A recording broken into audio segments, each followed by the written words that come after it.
Thank you folks for joining us. I'm Margot Jacques. I'm the owner and director of the Juniper Center. This is our monthly webinar series. I'm really glad to have you with us. This will also be recorded. Ellen is kind enough to allow us to record this. It'll be in our CEU online school if anybody wants to connect and look at that after the fact, or since it's going to be great today, feel free to tell other people and then they might want to connect with it too. So that's wonderful. So today we have Nat and Deanna Schoss of Intercultural Talk. They are our folks who help us with production. Thank you so much for being here. Deanna Schoss is our marketing guru.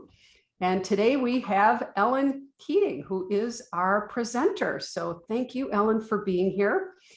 Let me tell you a little bit about Ellen, and then we'll do some housekeeping, and then we'll get going. So that'll give everybody some time to hop on, hopefully. So Ellen is a licensed clinical psychologist in Wheaton, Illinois, who works with developmental trauma and transforming touch.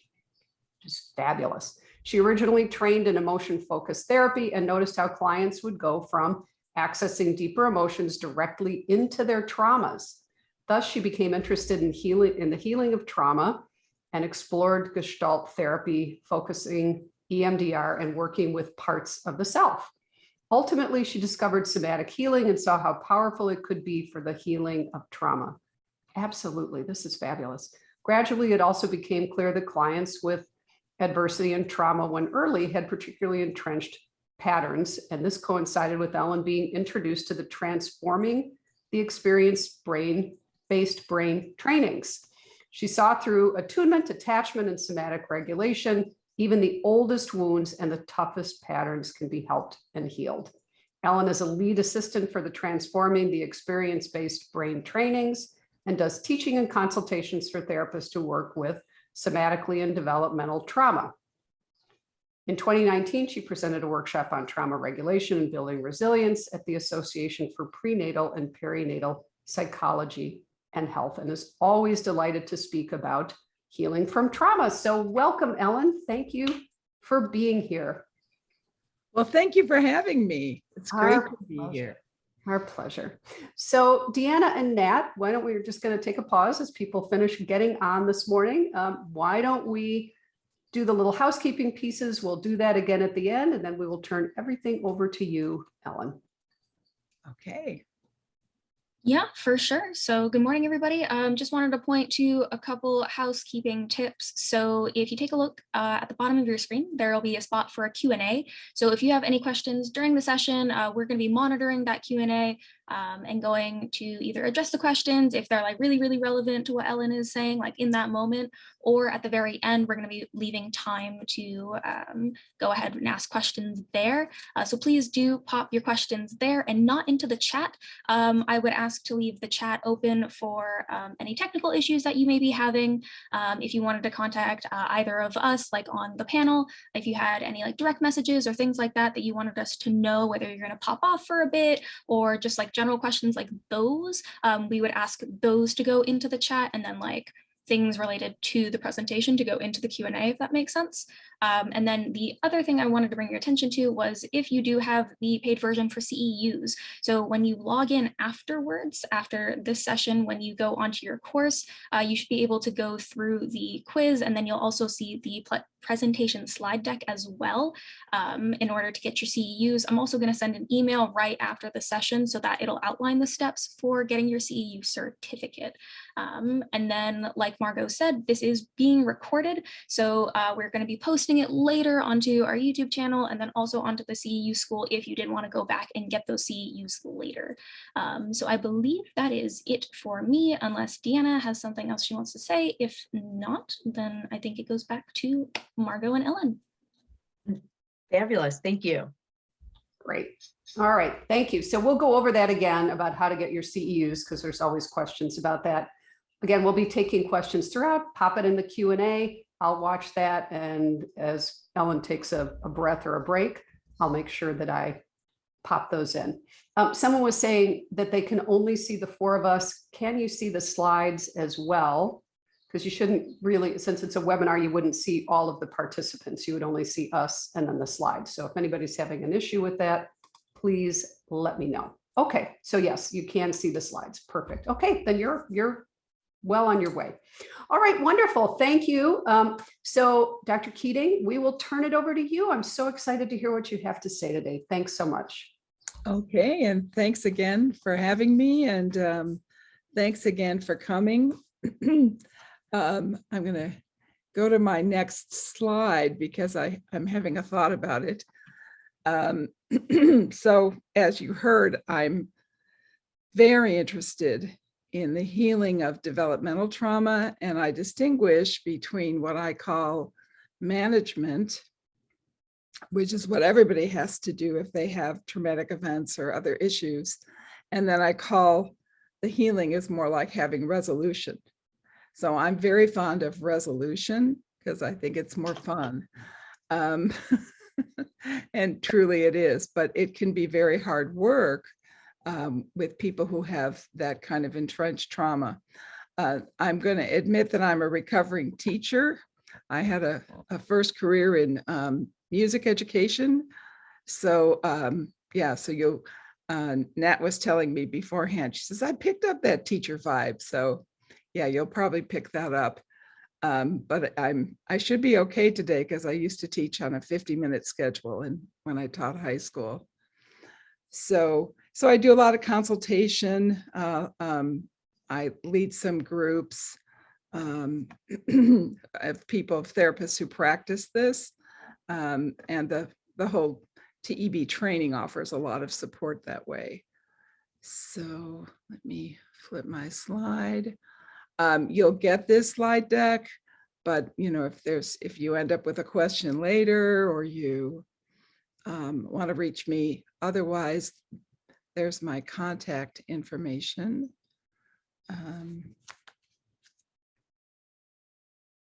Yeah, I'm out in Fair Wheaton in the western suburbs. Okay, as Margot said, how did I get here?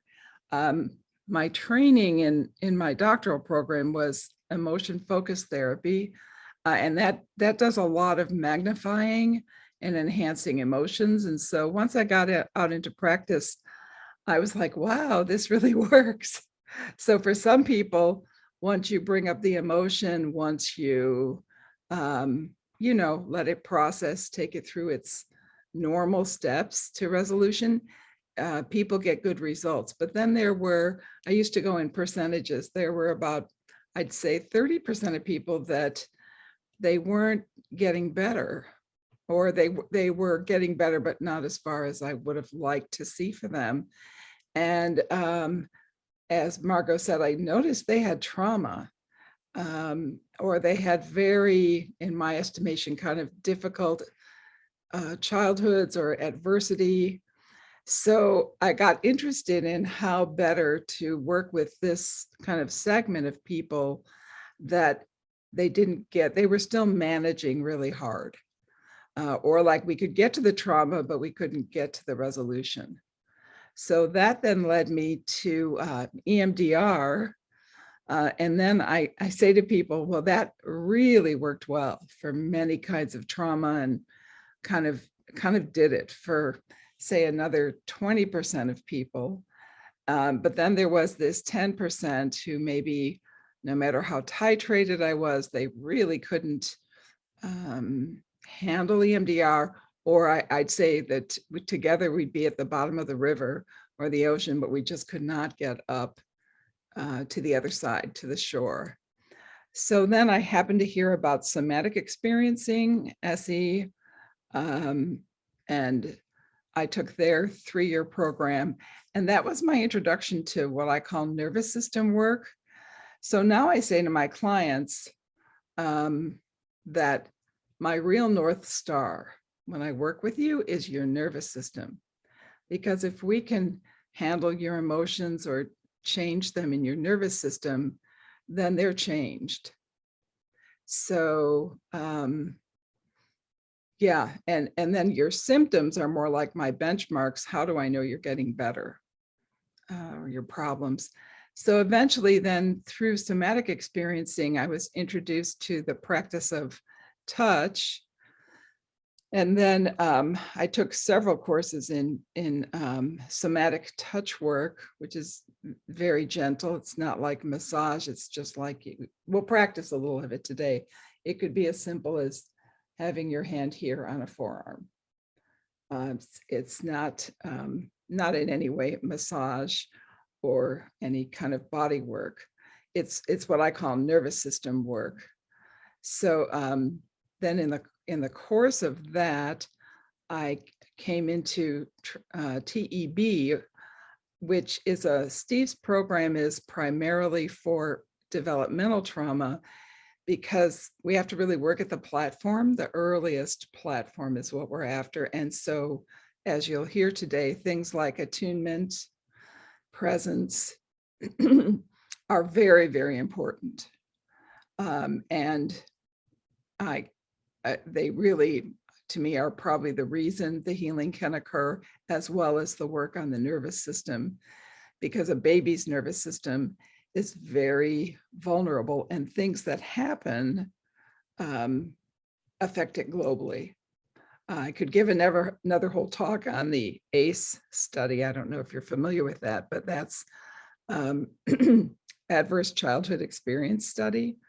Ellen, we will take you up on that. Okay. Wonderful, Margot, because it is amazing and fascinating.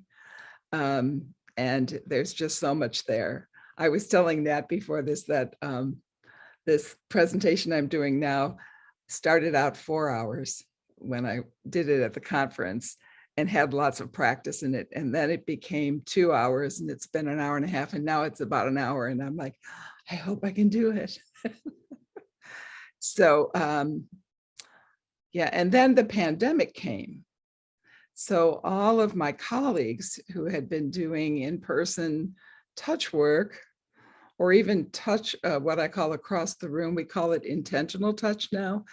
Everybody went on a screen for a long time, as you all know. And what emerged is what we call the other track, which is we call intentional touch, which is through presence and awareness and attunement. We focus on areas that are important of your nervous system, like maybe your adrenals, or maybe your brainstem, or could be various things. And lo and behold, we found out it worked. And it even worked with people who hadn't previously been in our offices in person. So this is kind of, I say to people who've taken this program or modules of it, it's evolutionary. If you came back in a year, something would be different, because we're always learning. So we're going to do a little arrival exercise now. And this I'm kind of borrowing from my somatic experiencing days, but I do love it. So if you agree to do this part, all I'd like you to do is kind of feel yourself in your chair. Give yourself a moment. Maybe for a moment, if you're a note taker, you might put that down just for a moment.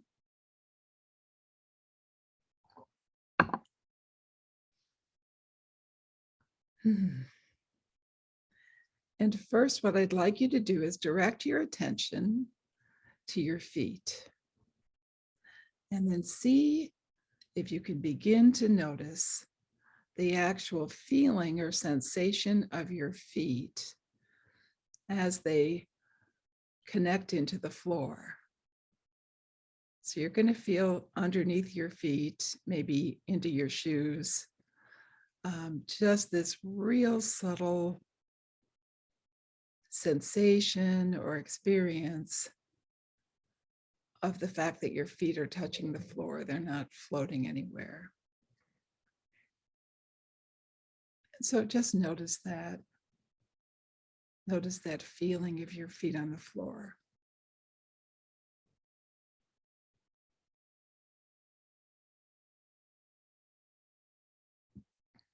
Mm-hmm. And then we're going to kind of bring our awareness up your legs. And I want you to notice the feeling of, notice where the beginning edge of the chair or couch or whatever you're sitting on is. So you're going to feel that. What's the sensation on your skin, in your thighs, of having a chair under you? And we're just noticing, not really trying to do anything with it.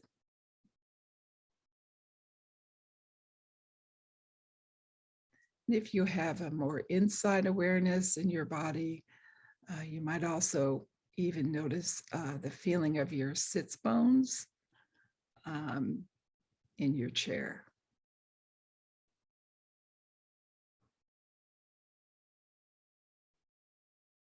Sometimes I call this feeling your edges.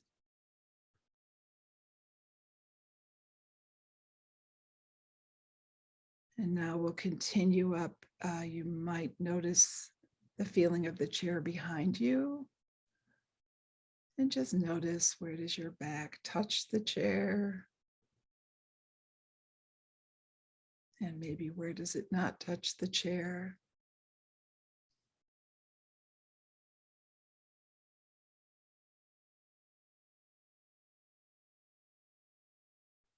And then we'll just notice your arms and hands.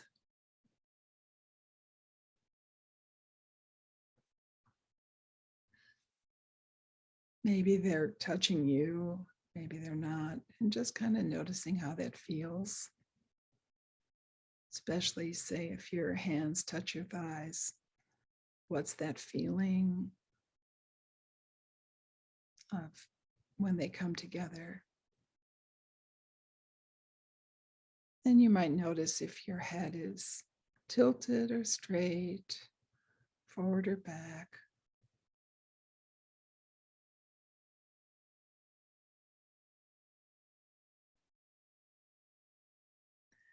And then finally, notice the feeling of your whole self now in the chair. And you might check out whether or not you feel like you've sunk into the chair, or if, like a little bird, you're perched in the chair. Sometimes I have people just play with that. What's it like to perch? What's it like to sink in?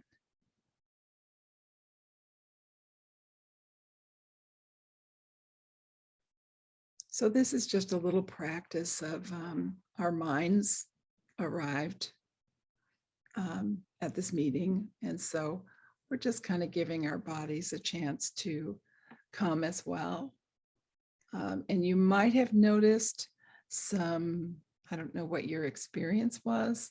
If you were my client, I'd probably ask you if you felt any different than before we did the little exercise. And I will say this parenthetically, for a lot of people, you know, they feel a little more spacious, a little calmer, a little this. If people happen to feel more anxious, I probably wouldn't say it to you if you're my client, but I'm going, probably some developmental trauma there, because one of the signs you can have of developmental trauma is that meditation or real quiet can be very anxiety provoking. Not just to the person, the system goes on high alert. Like if it's too quiet, what's going to happen or what's not going to happen. So anyway, if you are one of those people, I just want to say welcome to the club. And actually, you have a lot of company, people who might have had a less than perfect start or early years in life. Okay, so I don't know if there's any questions about that, but we'll just move on. Nothing at the moment. Okay, thanks, It was Mark. really lovely. A great way to start. Thank you. So what does we call this TEB? Because, you know, it's kind of a wordy title, but experience-based means your brain is always learning and experiencing. So how do we transform it? The whole brain, not just the thoughts and the cortex or even the middle of the limbic, the emotions, but the automatic nervous system, because that is very powerful. So this particular training works with developmental trauma and also shock trauma. We'll talk about that in a little bit. And then the focus is on the nervous system work, including that, and attachment and attunement repair. It kind of uses the power of presence, and we know that's been around for a long time in therapy and psychology. And what we're after is safety, trust, and what I call the healing of the full brain. So that's basically, I think of these as kind of the elements of TEB work. So now we'll do a little bit with the developing brain. Don't you just love pictures of babies? It's the best. So what do we need for the first years of life, and even in utero? We need safe, predictable, accessible, and loving caregivers for the brain to develop in a healthy, normal sequence. Okay, if it doesn't happen that way, like let's say there's, well, for myself, I was premature, so 4 weeks in an incubator, that's not a good thing for the nervous system. It's a great thing for survival.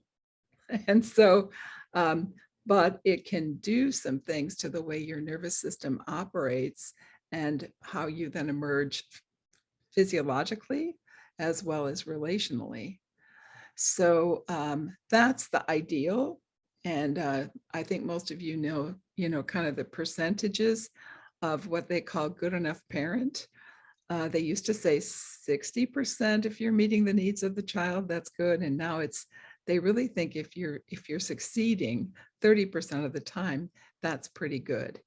But it makes a big difference if someone is trying to be attuned, even if they're not accurate. So here's the brain.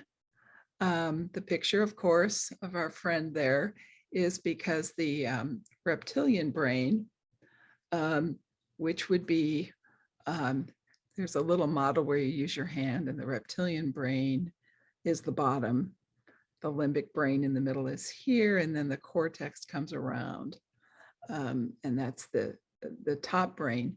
So the lower parts of the brain are dedicated to survival and responding to stress. And so most of what's automatic in our system happens in the reptilian brain. And this was evolutionary, and survival is the bottom line. So let me get to my next one. So here are some of the things the reptilian brain is involved in. So you've probably heard of fight, flight, and freeze. So that's our reptilian brain. And this is a comfort to people who have trauma, where your brain decides if you're going to fight, flight, or freeze. You might have some cortex involved, but that's as I learned in emotion-focused work, that's the what they call the long path. The short path is instantaneous, and another pathway in the brain is being used to determine what's our best bet, especially if we have like a sudden situation. The reptilian brain will tend to focus on a small picture. It doesn't like change. It retreats to familiar. So it's not so, it doesn't like things that are novel necessarily. It needs a lot of repetition and structure. And it governs our fear and our anger. It both gives us energy and uses energy. And then people will talk about this emotional hijacking. It certainly can just shut down the rest of our brain. So if you've had an experience where all of a sudden, as people say, your mind went blank, or your thoughts got slow, those are activities of your reptilian brain thinking at least that it's going to help you survive. So, and it's very much automatic. So, and it's so interesting to start to track, like, you're walking down the street and you notice it's dark. and it's quiet. And all of a sudden your heart is beating faster and then your eyes eventually tell you you're seeing something in the shadows so the body has got its own perceptual tracking. And the thing in trauma is that, memories can trigger, doesn't have to be something in the environment. It can be something our perception picks up that we're not really consciously aware of. So now we'll skip to the limbic brain, which is the midsection of your brain. So kind of coming across here roughly. Thought to control emotion, other brain functions related to instincts and memories. The hippocampi are in there. And it also contains our amygdalae, our two little amygdalas. And those are kind of like, I think of them as the danger lookouts. So they will trigger the first sign of threat. So then you have the thalamus in here. It's like a way station. It processes our sensory information, getting it to our cortex. So what do we see with developmental trauma? We often see changes in emotional reactivity. So there can be, like, if you have children, you see very high emotional reactivity. There might have been some adversity, not to minimize what might be true of genetics and everything else. But I would always wonder about that. So our emotional behavior is the connection between the thalamus and the other places in the limbic system. So then there's the hypothalamus, which is involved with sexuality, aggression and hunger, pleasure and rage, aversion, displeasure.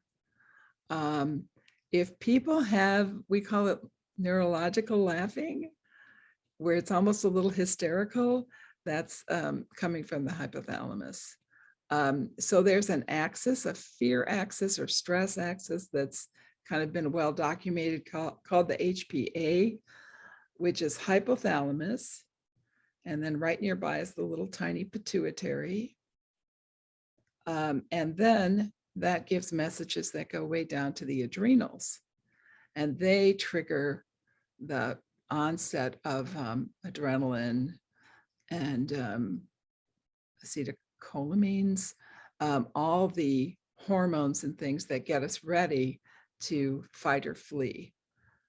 So developmental trauma, because it does something of a reset in the brain, and the brain doesn't develop the same way as if there's a lot of ease. So it could interfere with sexuality, aggression, hunger. If I have clients that, as we say, see the world through a lens of fear, I'm always thinking something adverse probably happened early on, because their system is set almost for a constant expectation of danger. The world is a dangerous place. Okay. Then we have the neocortex, or the forebrain. So that's our complex thinking. If you like medical words, diencephalon, telencephalon, you probably know this distinguishes our human brain from a lot of other vertebrate brains. And this helps us make sense out of what we experience and helps us make meaning. And that is not unimportant. I often in my practice get people who have had a lot of other therapy, but they haven't gotten yet where they want to go. And I'll say this, as if you've done all this other work, it's there for you. And that's not unhelpful or unimportant. It just may not be enough to really take care of what's going on inside. So, okay. So I'm going to just wet my whistle, as they say. So the brain is meant to develop from the bottom up, but stress responses from developmental trauma, if they're over and over again triggered, sequential development of the brain is disturbed. And there are a lot of studies about this. Like, I mean, it can scare you a little if you're a parent, but even in utero, they're now studying the effect on children who were in gestation during the pandemic, and just to see kind of what differences occur, because it is stressful, and stress makes a difference. They have some other studies about one in Germany where there was a famine, and like the health of those people was different in middle age than if they were in utero, than the health of others in this small town. There was an ice storm in Canada. So there have been ways to study some of this stuff. So it may be relational and emotional trauma, but it could just be adversity. So I always kind of remind parents of that, you're not responsible for everything, because you have a system that's reacting to your environment. So the developmental trauma that triggers over and over again would probably have, there's a little cycle that we talk about, which is, the baby's asleep, the baby wakes up and has a need, and maybe cries or signals, somebody meets the need, and then the baby goes back to sleep. If that's the general cycle for a baby, that's very optimal. If chronically the baby has a need, the need either can't be met or isn't met, or the baby is ignored, the system will first ratchet up into what would be getting it ready to fight or flee. But of course, a child can't do that. And then the system goes into this shutdown. And if that happens again and again and again,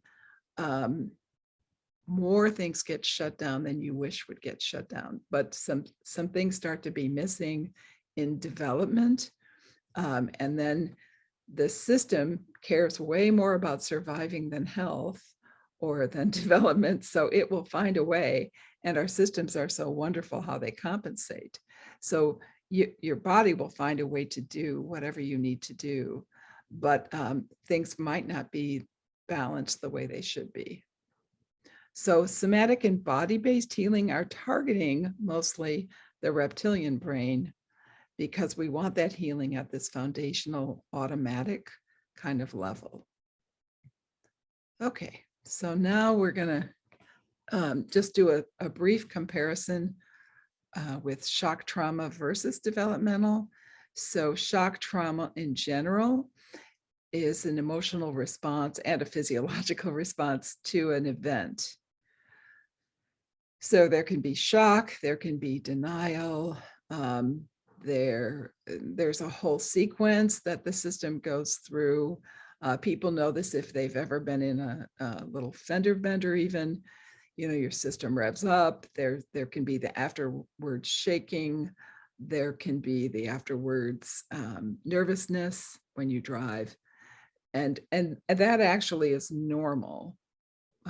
Normal, like shock trauma response, usually it will return to normal on our own, but you can have longer term reactions. Sometimes it gets a little stuck, so you can have strong emotions, flashbacks, relational problems, and then even physical symptoms, headaches, nausea.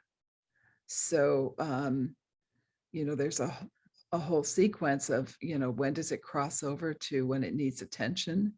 I find that the somatic work does beautifully with the PTSD people who are in the stuck category. Their system didn't have what it needed to just come out, or whatever happened was so awful that their system really got triggered, and it just can't find the path back to normal. So, whoops. So it's good to keep in mind that trauma is not necessarily in the event, because people will say, oh, I have a client with really severe trauma, and they'll name events, and that may well be true, but it's in the experience that it's the most important. So I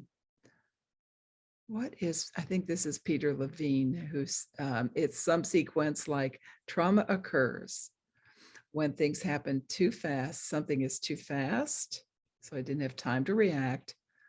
Too much, so not enough time, not enough power. And then I think I may have added not enough support. So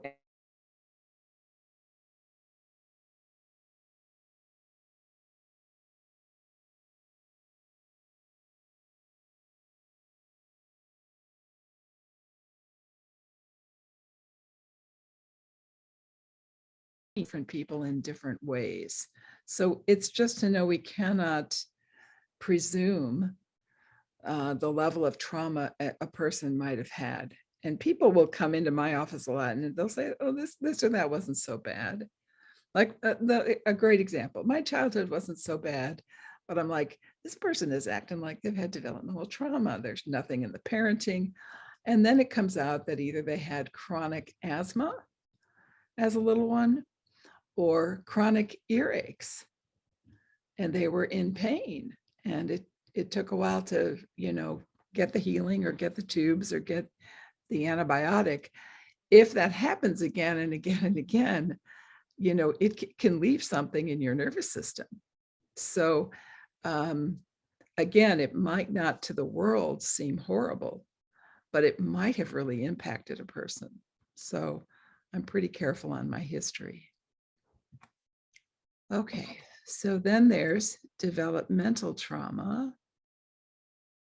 Oh, that makes me think of St. Patrick's Day yesterday. Oh, lovely.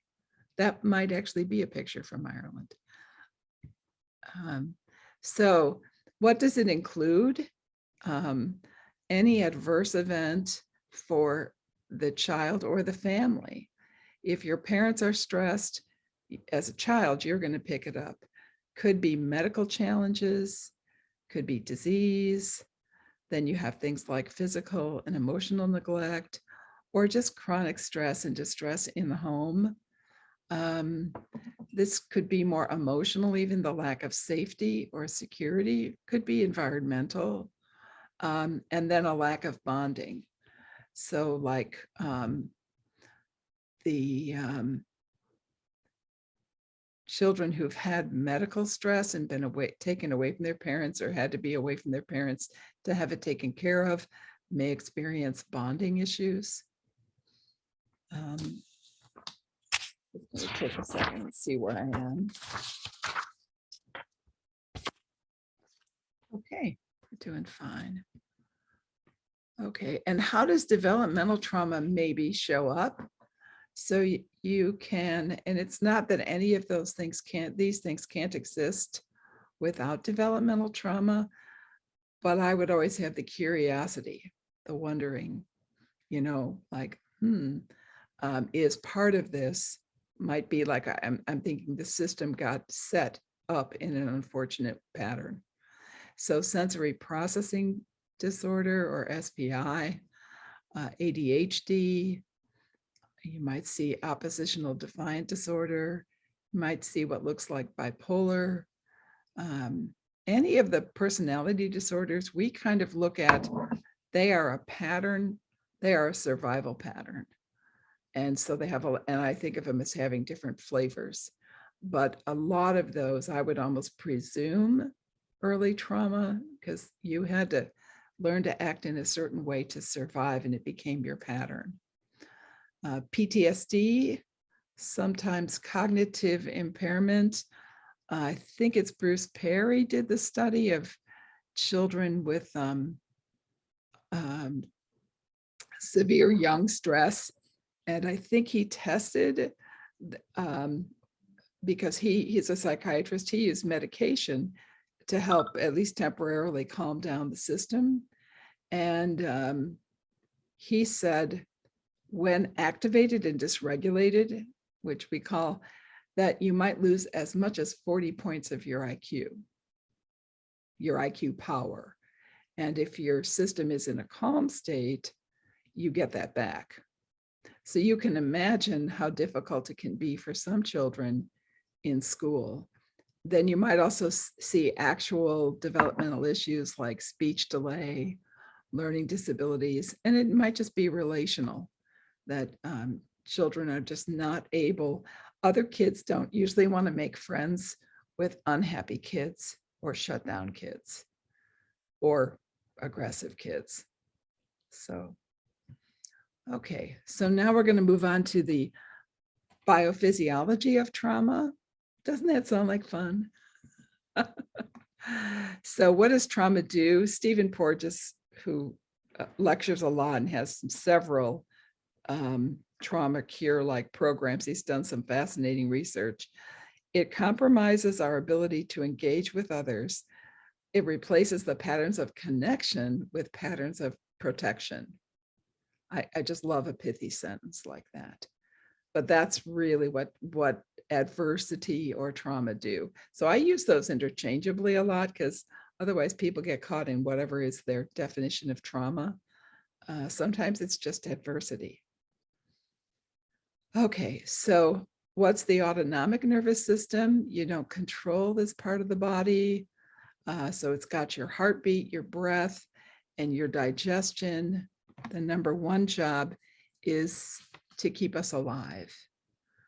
And so changes in those will occur if the autonomic nervous system thinks it's in danger. So I love this. People study this polyvagal theory that Stephen Porges kind of created. It creates like 3 levels of, it's all about safety.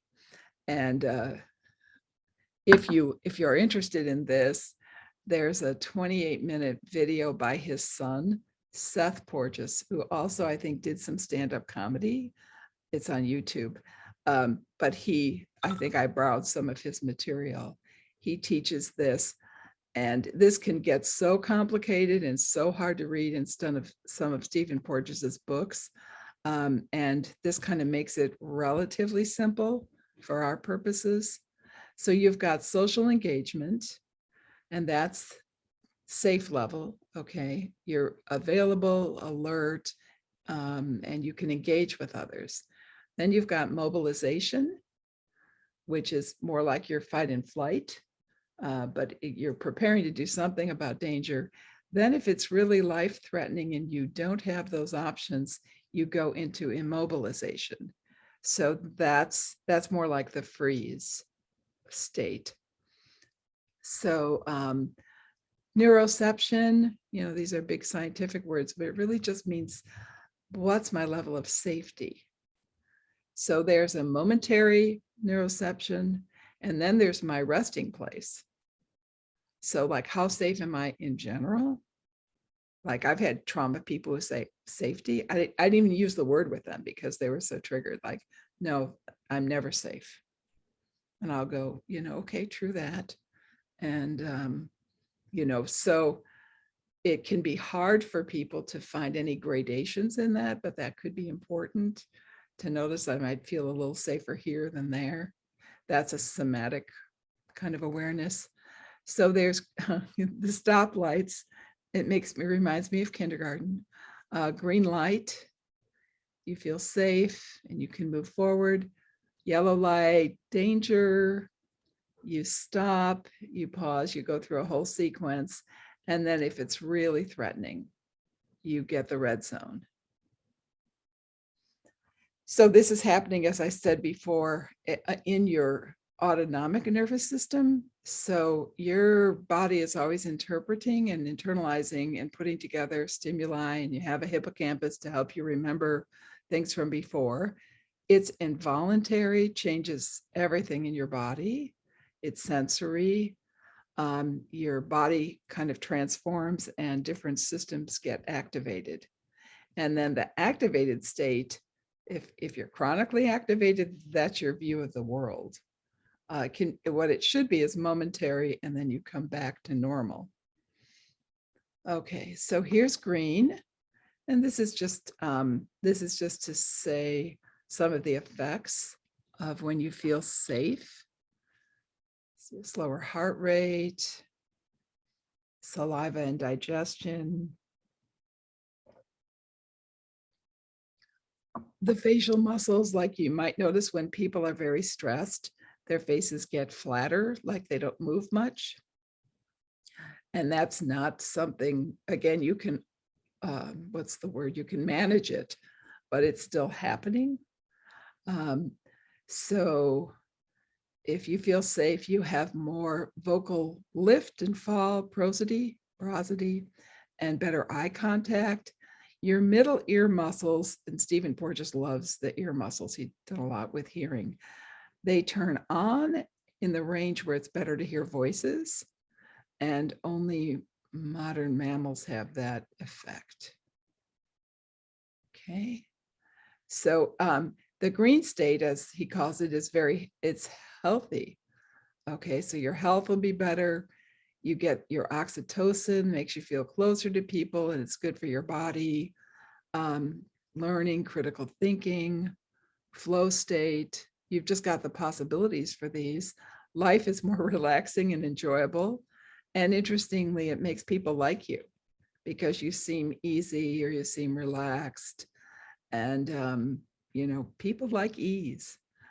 It allows all of your bodily functions to operate and optimizes like your human experience. So here comes the yellow state where there's a perception, at least, of danger. So you get the faster heart rate. Interestingly, your pain tolerance will increase a bit, kind of in preparation for battle or running, or that you don't want to feel pain so much. Your facial muscles will set or kind of stop working as much. So your affect, as we say, will be kind of flat. The middle ear muscles turn off, and then that makes our ears better to hear really low or really high frequency sounds, which are the predator sounds. But, you know, Charlie Brown was not kidding when in school he heard wah, wah, wah, wah, wah when the teacher was talking. I'm thinking it's probably activated. Could have been bored though. But definitely that type of thing happens in activation. Is people, they can hear a sound, but they're not really hearing what you say. That might have to do with, there was some research done that children, when their parents are mad at them and they're yelling or, you know, giving them a lecture, that they remember the emotion. They know what emotion their parents had, but they can't remember any of the words. So I kind of wonder about that. So, and then the aggression or fighting response here is more to do with our low brain. It's more automatic. Okay, so then we go into the red zone, and this is when to our system something seems life-threatening, like I think I'm going to die. And the freeze is a last resort of mammals. So you can have just freeze, you have death feigning, and they call it the reptilian response. Often you also have a certain amount of dissociation or depersonalization fading away. And I'm a believer that even each of these kind of has a range. So there's like I could never scare somebody in my office to go into the red zone. I'm not that scary, but I may say something that reminds them of something where I see a little freeze response, or I realize that always their nervous system is braced. So they're kind of partly in a constant state of freeze, but parts of them are available so they can function. Anyway, it gets complicated. Okay, so if you don't have developmental trauma and you haven't just had a shock trauma, you can bounce between yellow and green pretty easily. And then you have that lovely back and forth. There's a challenge, there's a setback, and then I'm back. And then I can still find my way back to ease. So the red zone, or what we call the high tone dorsal, helps us understand developmental trauma. So it is a common response to freeze. People feel guilty sometimes because they froze in a moment of trauma. And I do remind them it's not, you didn't choose it, your system did. It's not a cognitive conversation. So usually running and fighting aren't available when this occurs. So interestingly, a lot of Steve's work, he's the teacher and trainer for TEB, but he worked mostly with adopted children for about 30 years. And he's speaking truth. Adopted parents and partners, if you don't have this going on in your nervous system, you feel like people can choose. And that's simply not true. It's just good to know that, sometimes people are in an automatic response and their system's not really giving them a choice. Okay, so all of these situations involve the nervous system, or what we call it dysregulation, or sometimes we call it high activation all the time. So people will report, I have trouble feeling safe. I'm either hyper all the time or I'm shut down. I don't have ease. When challenges come, I'm not very resilient. And then I might have a lot of bodily symptoms. Little ones, tummy ache, headache. So a lot of these are kind of our system working on overdrive. Okay, so here's the primary task of early development is learning. We're transferring from relying on others to developing the internal capacity to self-regulate. And then we need self-regulation if we can't, as they say with babies, self-soothe. If you're 2 and you can't self-soothe, I guess you have a meltdown.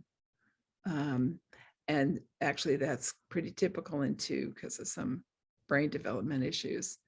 But you're not born being able to self-regulate. You have to download it from your caregivers. You're born being able to react to trauma, like to brace and to cry, but you're not born with this self-regulation capacity very much. Okay, I'm not sure if you can read this slide, but you'll have it. So Maslow, you can see, this is kind of developmental, and also this is what happens if we're stuck down in safety and security or physiological needs. We are not going to get up to self-actualization. Self-esteem is going to be an issue. We can't connect. You cannot connect when it's not safe. So, that's when there's a lot of stress. You'll see it with little ones. They will have difficulty. They can't settle. And, they show us, I think, animals and pets because they don't have so much the mind over matter. Adults can hide it, but little ones probably just show it. Okay, so we're going to do a little bit on the attachment and connection now. Yeah. I'm such a fan of studying the nervous system. This picture came out and immediately my system kind of went, oh, okay. So a little moment of regulation.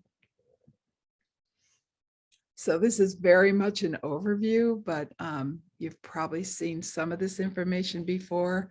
So what do you see with a secure attachment? And you probably remember, is it Ainsworth with the stranger situation test? So children can successfully separate from the parent. If they're afraid, they will go to the parent or the caregiver for comfort. If there's a separation, when they see the parent come back, they usually show a positive emotion, want to be with the parents, and then they prefer parents to strangers. So in adults, and now there's the study of adult attachment styles. You tend to see long relationships, trusting relationships, good self-esteem, ease, sharing feelings and disclosing, and the seeking out of social support rather than thank you very much, I'll take care of it myself if there's a challenge or trouble. Okay, some of these are going to be like the fastest overview you've ever had of these theories. So then there's anxious ambivalent, depending on who's doing the labeling. So children are often very wary of strangers. They have a lot of distress if the parent goes out of the room and they're left with the stranger.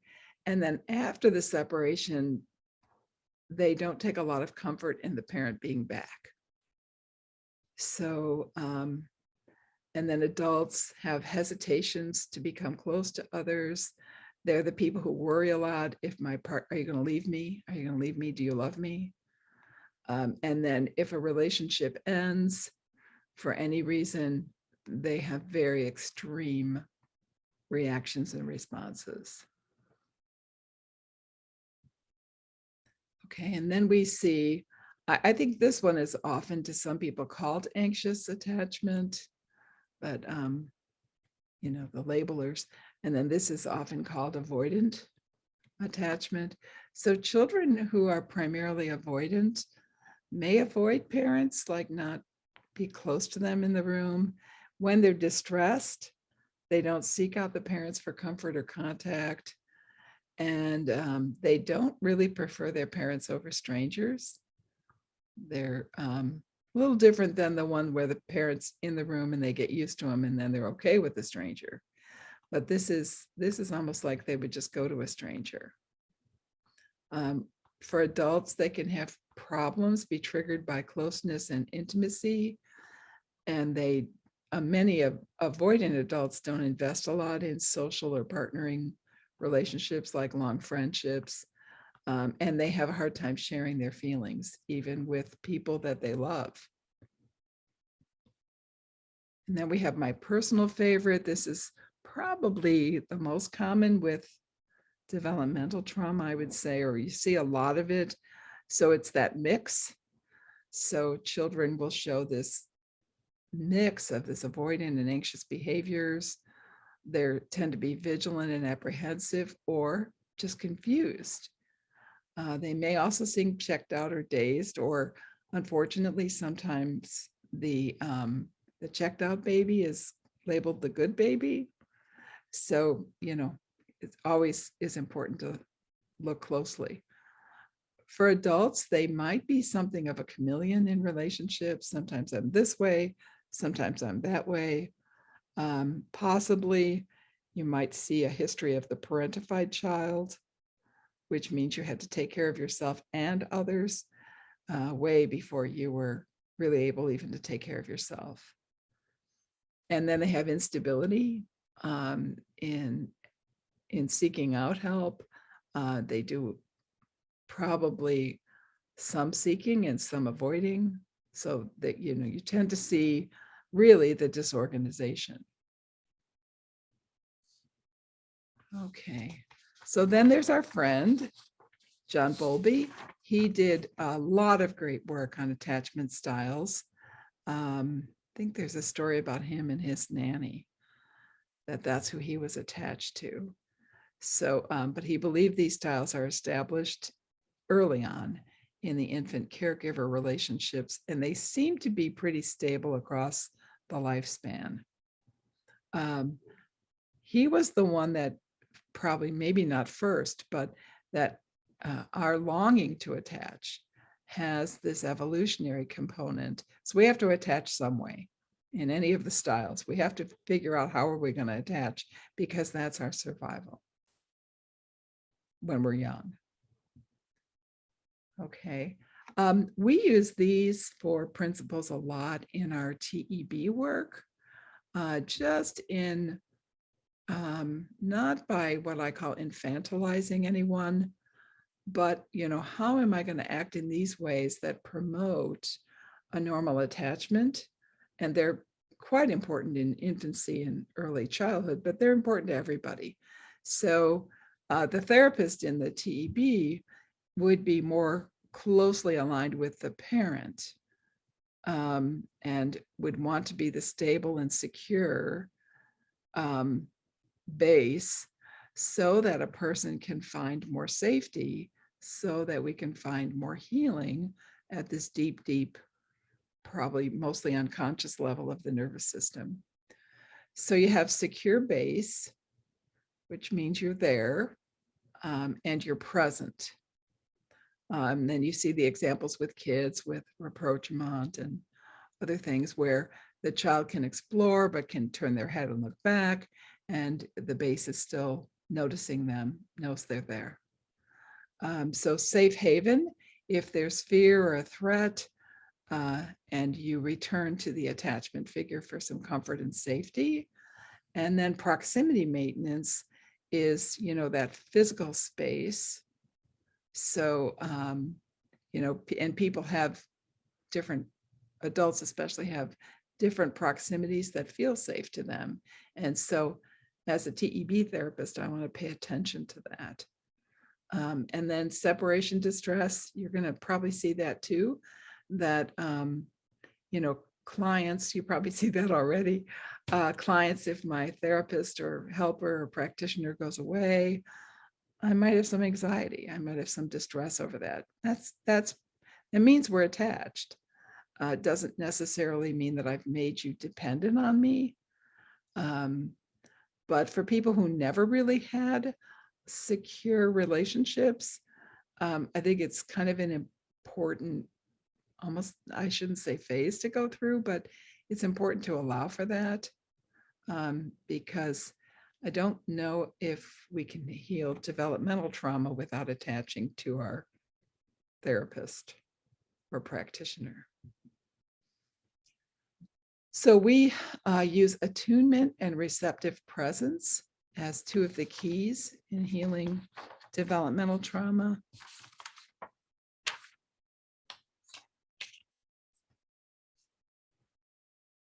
So what is attunement as we would define it?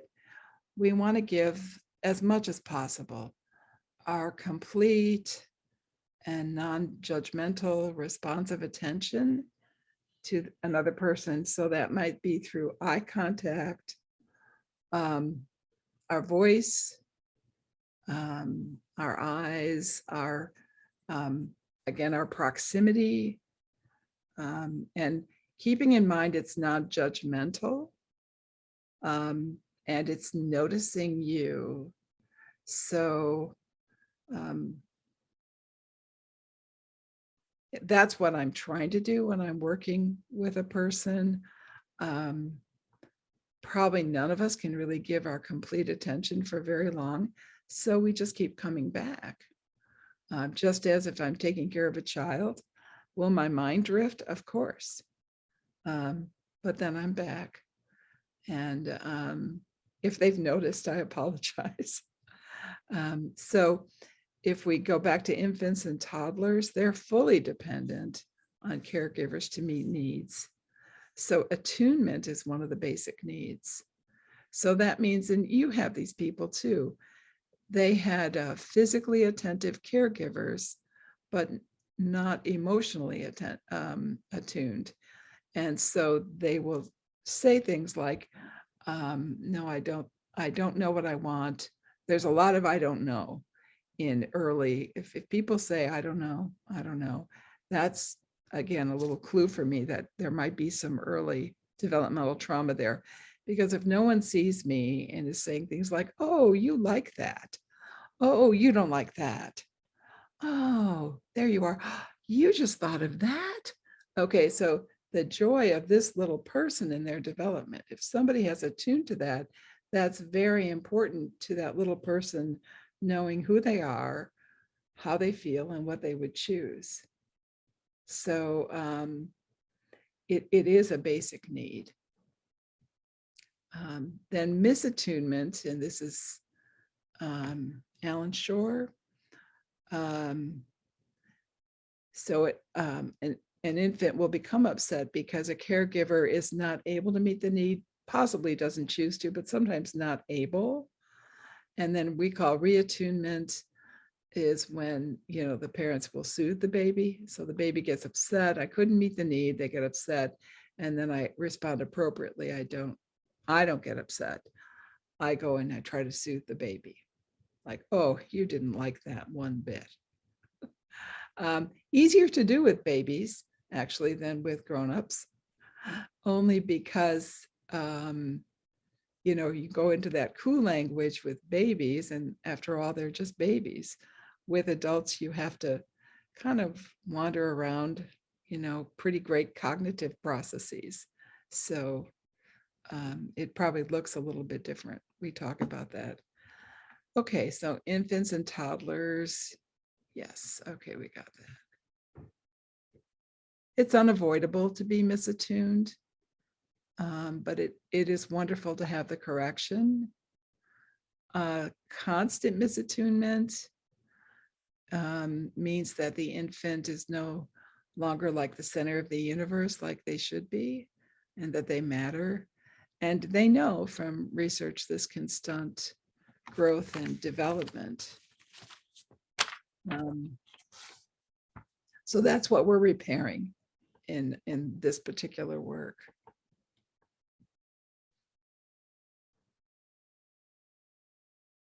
So with developmental trauma, that's another little constant piece. Recovery is centered around reattunement. It's probably not centered around perfection. We talk about some things in language in the training, and I'll say to people, oh, when's the last time I did this wrong? And I wasn't really tuned properly. Oh, today. So it's not really about being perfect. But it is about maybe knowing when you've gone off course and being able to repair that. So we use a therapeutic receptive presence.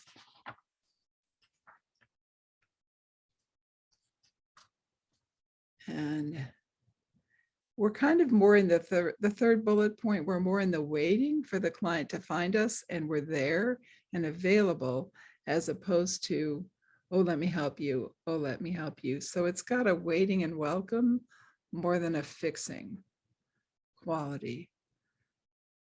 And then we're trying to leave our own stuff behind.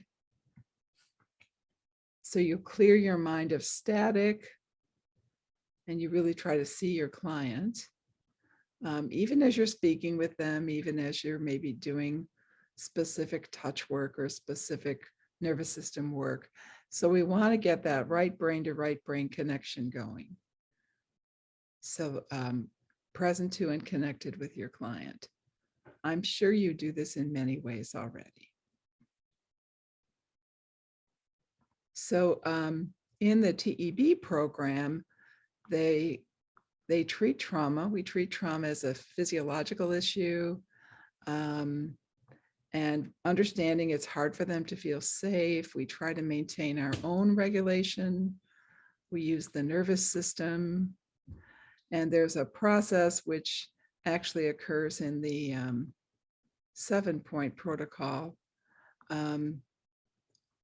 which is in the first module of the training, which is beginning to work with the places in the nervous system that get so chronically revved up and stuck.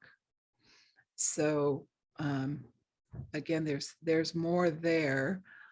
Just to mention, we do have, one reason I wanted to give the talk at this time is we do have a training beginning here in Chicago. Oops, that's the next thing, near me, out in, I think it's in Carroll Stream on North Avenue, but starting at the end of April. So if any of you are interested in that, get in touch with me and I can send you the information. If you've heard this talk and you're like, oh, this is what I've been waiting for, this is what I've been longing for, I can help you find out more about it. So it's pretty much, this is what I do in my practice now. Probably doesn't look quite the same with everybody, but there is some common ground with what I do with people. And I think I do it. I've done it for maybe 10 years now, and I just see results. That's why I do it. And with any kind of work, even if I'm talking to someone, I want to keep my mind on what I call the North Star of their nervous system. So we're going to do one more little exercise, which involves work with the layers, which is actually something we teach people to do. And so you can do it with me. If I do this online with people, what I invite them to do, and all we're going to do, your body is organized by your skin in layers. And so we could pay attention to skin. Fascia is that connective stuff, kind of the web under the skin. And you probably all know what muscle is, and then bone. So to work with that, usually in person, I might put my hand on a place, but also the person could put their hand in the place. So what I'd invite you to do, if you want to do this little experiment, is have a hand on your forearm, and you're going to work just in that area. You're going to have your awareness and your kind of consciousness and attunement right there on your own arm, just in that place. So we're just going to do a little, we just go from layer to layer about every 10 or 15 seconds, and I'll direct you through it. So if you want to try it, the other place you might use, which amazingly works very well, is hand on your thigh. So whatever's comfortable.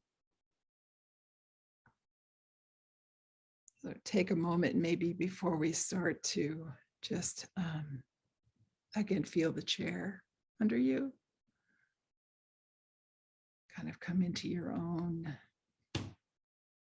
regulation. So now right where your hand is, just let your awareness come to the skin layer only. So just the skin. You're just going to bring support and presence, care, if you like. Just the skin layer right there where your hand is.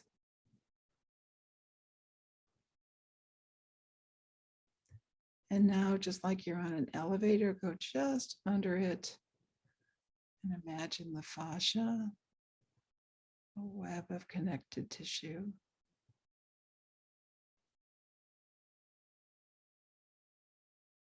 Now we'll leave the fascia. Now just focus, bring your awareness deeper to the muscle layer.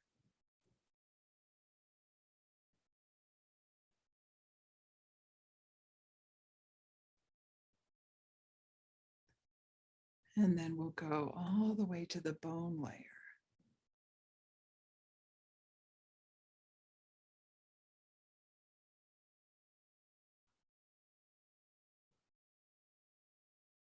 And now, kind of just like a little elevator, we're going to come up through the layers, take a little rest on top.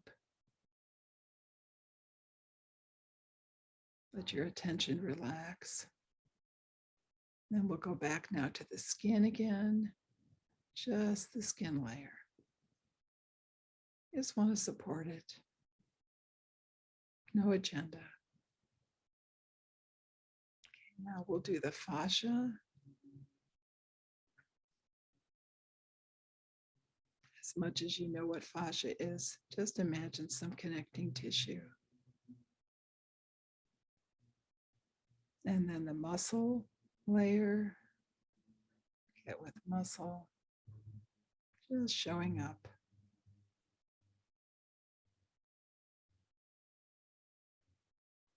Now we'll go to the bone layer. There you go, all the way into the bone, just with presence and support. And then we'll rise back up kind of on the elevator again. We rest at the top.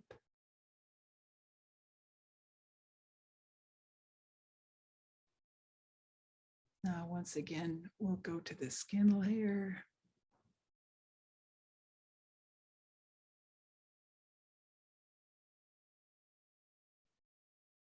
Then just under the skin to the fascia.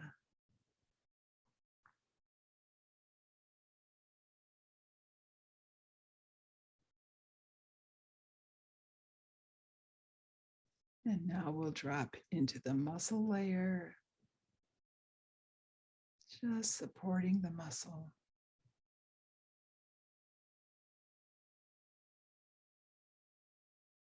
And then the bone layer.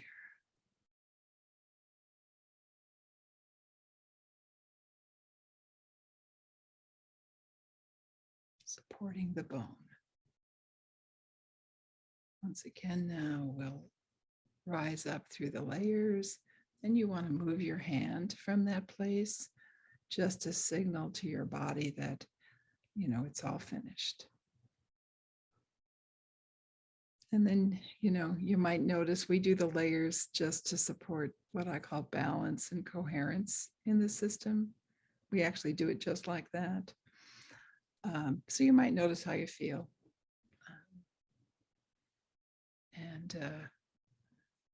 Yeah, let's see. This is a good quote. So the best medicine is the gentlest treatment that produces the most healing.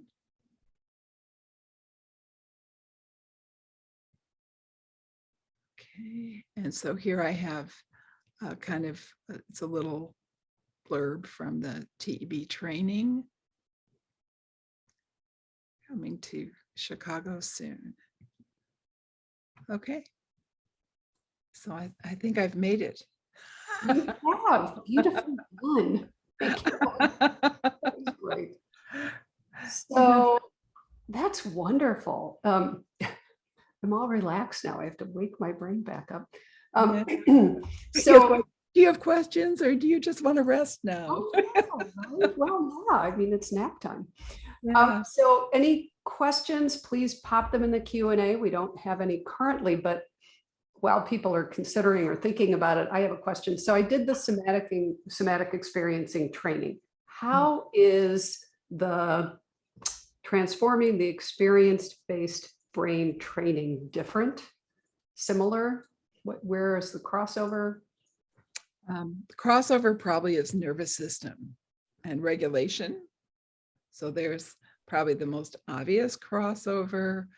I would say the TEB is more directed to developmental trauma, and the SE is more directed to shock trauma.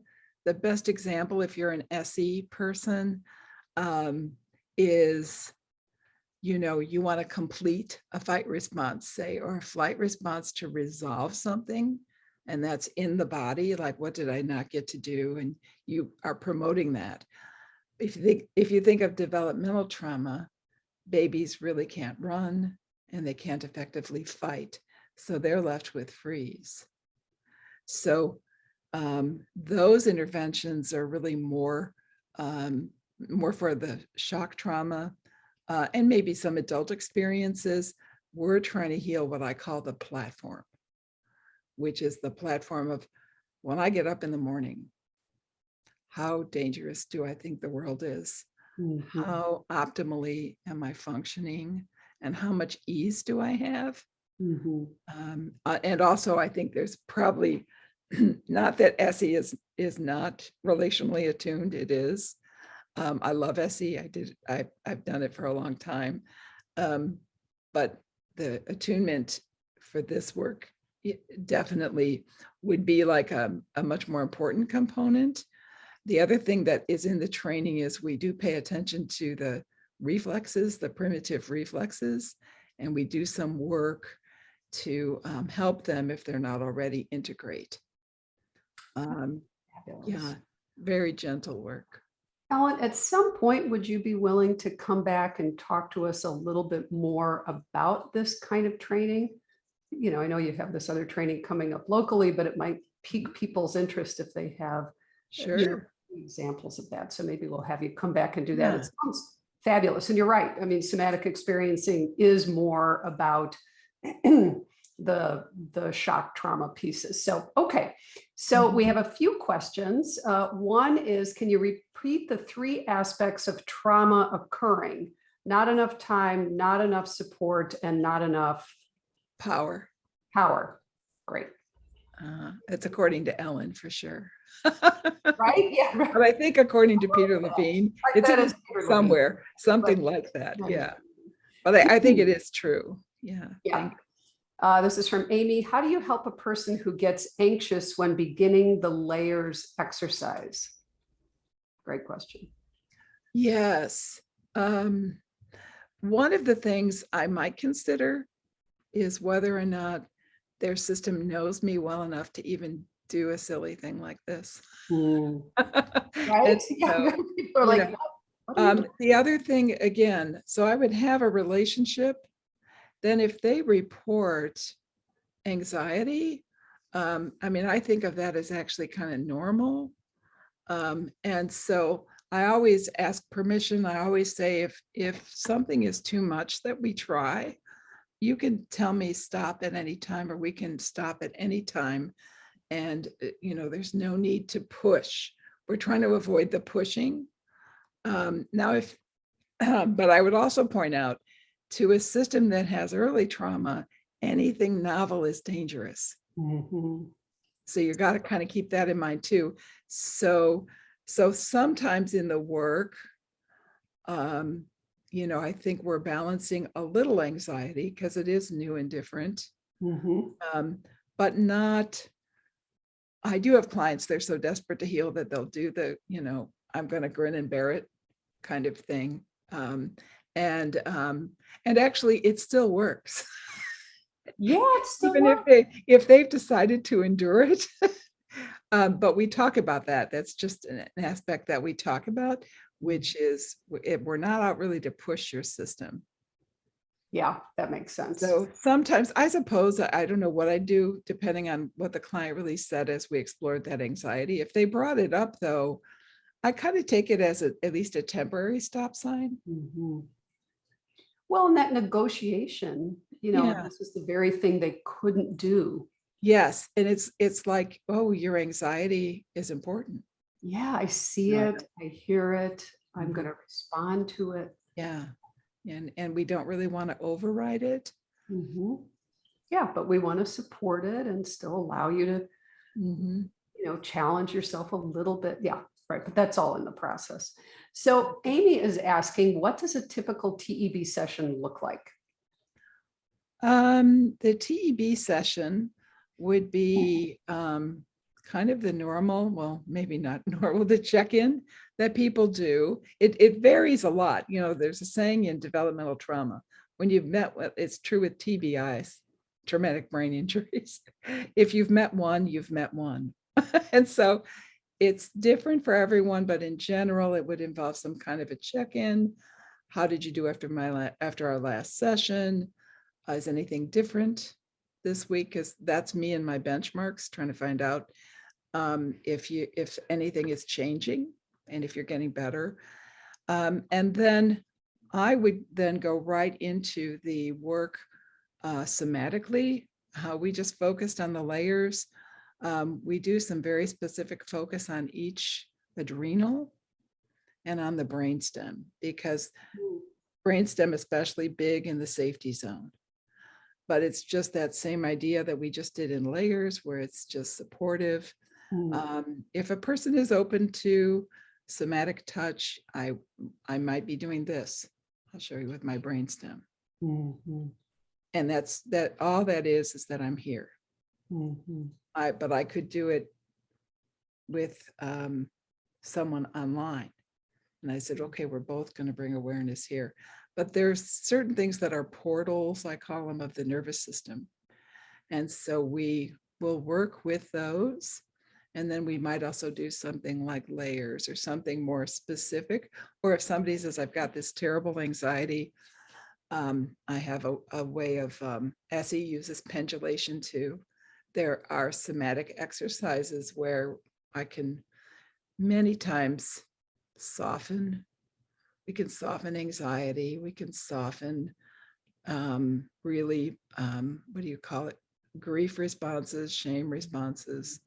So there's a lot of there are a lot of tools, a lot of different ways, but being able to get to those portals is probably the 7-point protocol, we call that, is probably the foundation of the nervous system, kind of learning how exactly we attune.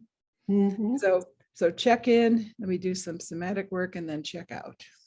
Like, That's great. I want to make sure you're able to Yeah. roll when you leave That's my office. fascinating. That's wonderful. So, right. So, and I'm assuming people can go to the website and take a look, the one that you shared. I think there are, with Steve, some probably YouTube videos with him working with people too. Yeah, there's information and stuff there too. Wonderful. And we'll have to have you come back. So one last very quick question, because we just have a couple of minutes left. This is from our own lovely Laura Haberer.